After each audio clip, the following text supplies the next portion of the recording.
what is the unit rate for 360 miles in 9 hours? So I'm going to go ahead and write that as a ratio. 360 miles in 9 hours.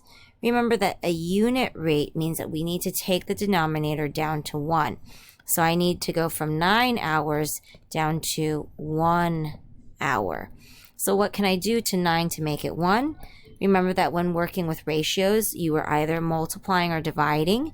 In this case, we're going to divide by 9, and we have to divide the top and the bottom by the same number in order to make it equal. 9 hours divided by 9 is 1 hour. 360 miles divided by 9 is going to be 40 miles. So the unit rate is 40 miles per hour. You could also shorten that as MPH.